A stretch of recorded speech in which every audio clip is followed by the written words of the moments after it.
যাওয়ার পরে ত্রুটি দেখা দিল, ঘোড়ার দম নিতে সমস্যা।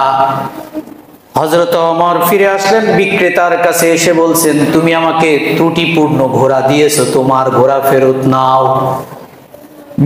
বিক্রেতা বলেন, না, আমি ঘোড়া ফেরত নিতে পারবো না, কারণ এটা বিক্রি করে দিয়েছি। হযরত ওমর তখনও খলিফা, মদিনা রাষ্ট্রের নয়, অর্ধ জাহানের খলিফা, মক্কা রাষ্ট্রের নয়, বাংলাদেশের নয়, তামাম পৃথিবীর অর্ধেক পৃথিবীর রাষ্ট্রনায়ক। ঘোড়া ক্রয় করেছেন, বিক্রেতার কাছে গিয়ে বলছে, ঘোড়াটা ফেরত নাও, ত্রুটিপূর্ণ ঘোড়া। বিক্রেতা বলেন, এটা সম্ভব নয়। আর আমার দেশের কোন চেয়ারম্যান যদি কোনো গাড়ি কেনে আর এটা যদি নষ্ট হয়, ফেরত দিতে গেলে যদি না শোনে, ওই ব্যবসায়ীর কপালে হয় খুন না হয় গুম। হযরত ওমর বলেন, তাহলে কি করা যায়?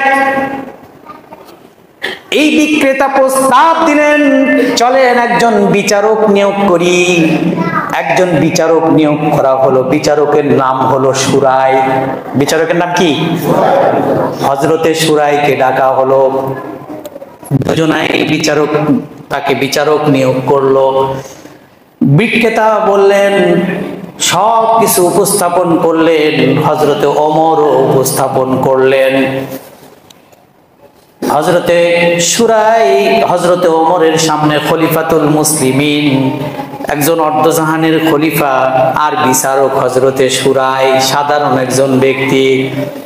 হযরতে সুরাই বলছে, আমিরুল মুমিনিন, উভয় পক্ষের সাক্ষী জবানবন্দি তো আমি শুনলাম, বাদী বিবাদী, আমি এবার রায় দিই, শুনুন। আপনার জন্য দুইটা পথ খোলা। কয়টা?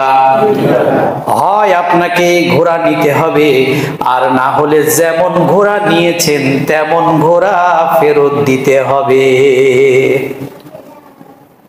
কারণ যখন ঘোড়া নিয়েছিলেন তখন ত্রুটি মুক্ত ছিল, এখন তার ওই ঘোড়া ফেরত দেওয়ার সুযোগ নাই, আর না হলে নিতে হবে।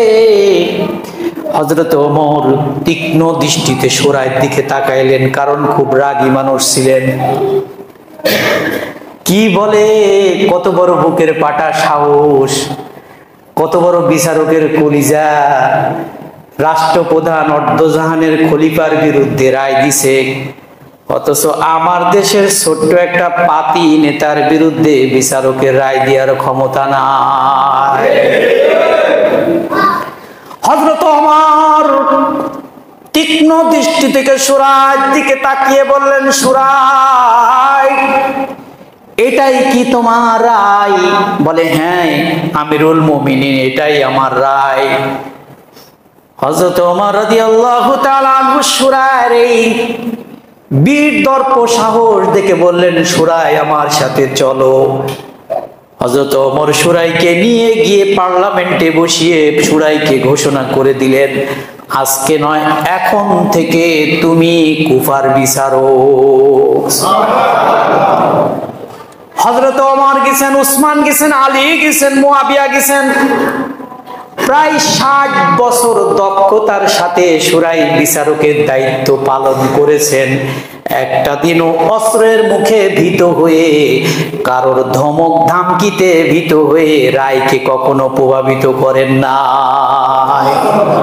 রায় দিছে কার বিরুদ্ধে? এটা হলো ইমামুল আদেল, ন্যায়পরায়ণ শাসক। এরাই কি? ন্যায়পরায়ণ শাসক। আরো অনেক ঘটনা আছে, বলতে চাইলাম এখানেই শেষ করে দেব, কিন্তু সম্ভব না। 7 শ্রেণীর মানুষের এক শ্রেণী আজকে বলতে পারলাম। কয় শ্রেণী? এক শ্রেণী। তাও এর সাথে রিলেটেড আরো অসংখ্য ঘটনা আছে, বলতে পারি নাই। তার মানে আমাদের পরকালের ট্রেন থামছে না, এটা চলতেই থাকছে, যতক্ষণ তেল আছে চলতে থাকুক, ইনশাআল্লাহ। রাজি আছে না? শুনবো না ইনশাআল্লাহ? আগামী জুমায় এখান থেকেই আবার আলোচনা শুরু হবে। আল্লাহ রাব্বুল আলামিন আগামী দিনে আমার এই দেশের জন্য এমন ন্যায়পরায়ণ শাসক দান করুক, যিনি হবে ওমরের মতো। বলে আমিন। ওয়া আখিরু দাওয়ানা আলহামদুলিল্লাহি রাব্বিল আলামিন। যারা সুন্নাত পড়েননি সুন্নাত পড়েন।